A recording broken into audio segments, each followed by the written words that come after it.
This is Q Racing News, brought to you by the Bank of America Racing Challenge. 5 cases of vesicular stomatitis have been discovered in southwest Texas. VS is a viral infection that can cause painful lesions and affects not just horses, but other livestock as well. The 5 horses in question are under quarantine by the Texas Animal Health Commission, and there was no known exposure to any other horses. VS generally clears up in 2 to 3 weeks, but can cause quite a bit of discomfort for the animal. It's transmitted primarily by insect bites, so health officials encourage livestock owners to control insects, particularly flies. The last known case of VS in Texas was in 2009. Remington Park closed out its 2014 American Quarter Horse Meet this past weekend, and the headline race on the track's penultimate day was Saturday's $1 million Grade 1 Heritage Place Futurity. The richest race of the meet would be won by the tempting dash filly Love the Way You Lie, owned by Conda Mays and Graham Tyler. He's ridden here by AQHA champion jockey Cody Jensen, riding for trainer Toby Keaton. You just saw the quickness with which she got out of the gate, and Jensen remarked on that after the race. Bella Vista Farms' BV Travel and Soldier placed. Bobby Cox's Count de Monet showed.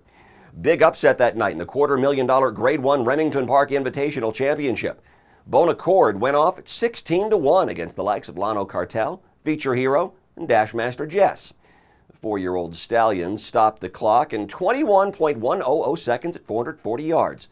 And so with the photo finish, he earns a trip to the Champion of Champions in December at Los Al.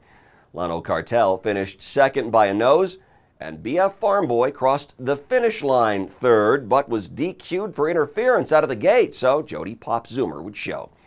Also on Sunday, Remington closed out its stake schedule with the Grade 3 Remington Park Distance Championship.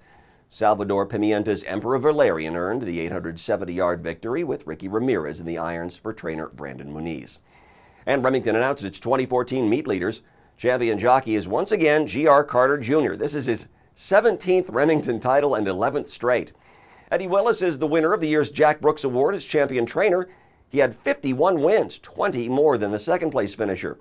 Champion owner is Reliance Ranches of Llano, Texas, who led in both wins and money earned. Delta Downs hosted the Grade 3 Develop a Plan Stakes on Saturday. FDD Going Grand is the 1A, and his stablemate Jet Black Gold Moment is the 1 horse. They're both owned by Mercy Hinklin's Horse Farm and both trained by Kenneth Roberts Sr., and you probably know where this is going. They'd finish 1-2, with FDD Going Grand the winner. Roberts had 4 winners that day and is gunning for his 3rd consecutive training title at Delta. And get this, he also had the top 2 finishers in the 3rd race that day. Congratulations to trainer Lin Melton, who scored his 1,500th lifetime win Sunday night at Los Alamitos Racecourse. Melton said, "Winning the first 100 races was very difficult. The next 1,300 were easy, but the last 100 were very hard. Just 12 American quarter horse trainers have reached the 1,500 win mark." That's it for Q Racing News. Next week, full coverage of the Ruidoso Futurity. In fact, a whole mess of stakes from the Sierra Blanca Mountains of New Mexico. Till then, I'm Matt Darby in Amarillo, and I'll see you next week. Q Racing News is brought to you each week by the Bank of America Racing Challenge.